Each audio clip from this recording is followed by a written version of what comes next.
wa yassir li amri wahlul 'uqdatam min lisani yafqahu qawli. Amma ba'd.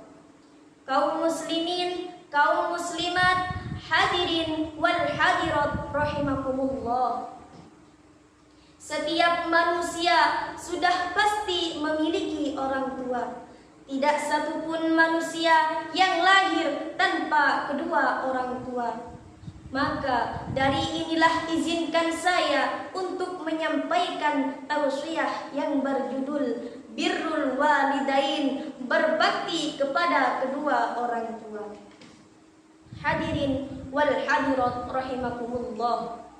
Berbakti kepada kedua orang tua merupakan amal ibadah yang sangat besar pahalanya, karena orang tualah yang mengasuh, membesarkan, mendidik dan menghidupi putra-putrinya. Oleh sebab itu, besarnya jasa kedua orang tua tidak mungkin bisa dibalas dengan segala bentuk balasan apapun dari anaknya, baik berupa jasa maupun materi, termasuk kemewahan dunia.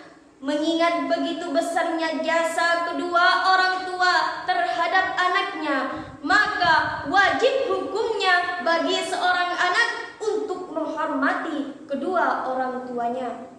Allah Subhanahu wa ta'ala berfirman di dalam Al-Quran surah Al-Isra ayat 23. A'udzu billahi minasy syaithanir rajim. Bismillahirrahmanirrahim.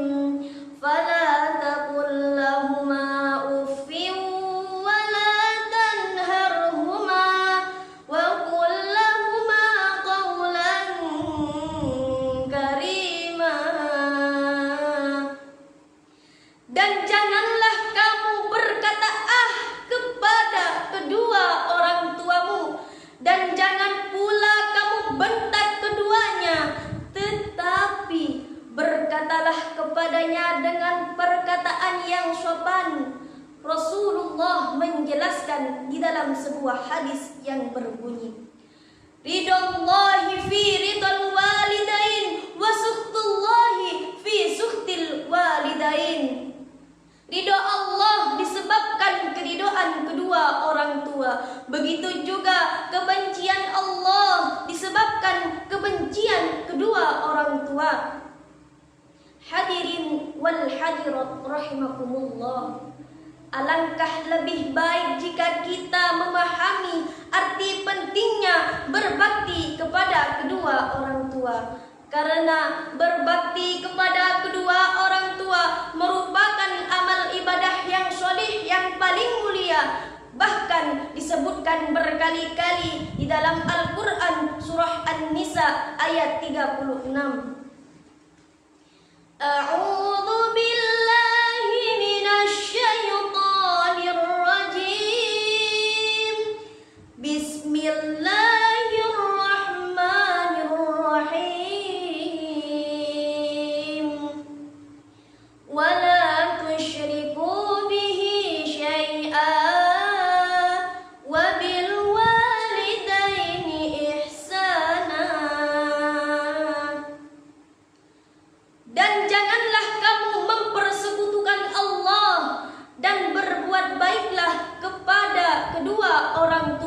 Yaitu ibu dan bapak. An-Nisa 36. Di dalam ayat ini perintah berbakti kepada kedua orang tua telah disandingkan dengan amal yang paling utama, yaitu tauhid. Maka hal ini menunjukkan bahwa amal ini pun sangat utama di sisi Allah Azza wa Jalla.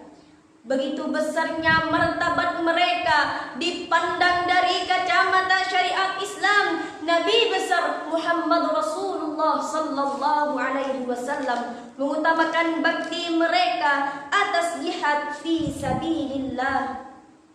Hadirin wal hadirat yang dirahmati Allah,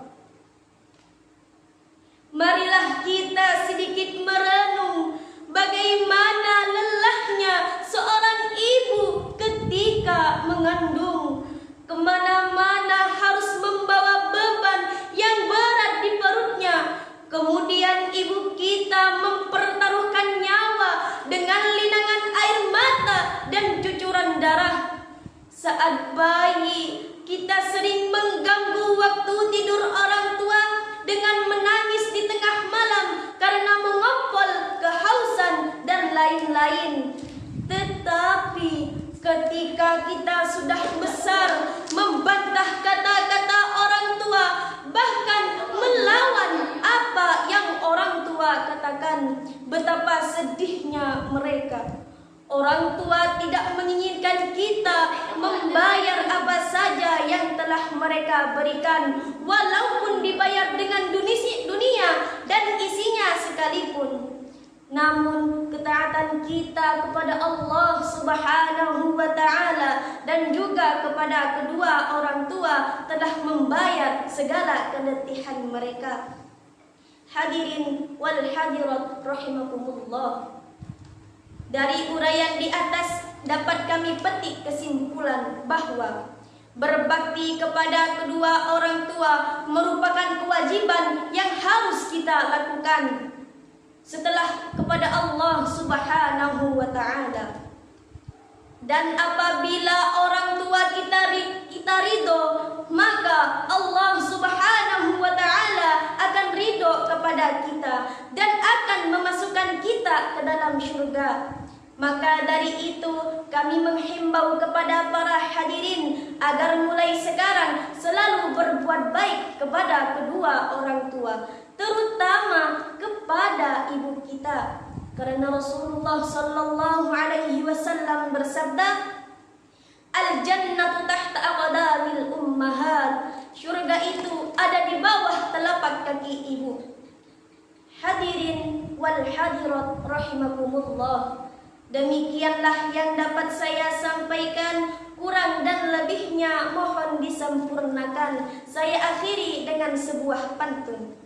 Darah manis sedang tertawa, putri cantik pakai selendang. Jangan durhaka kepada kedua orang tua, nanti terkutuk seperti malin kundang. Akhirul kalam.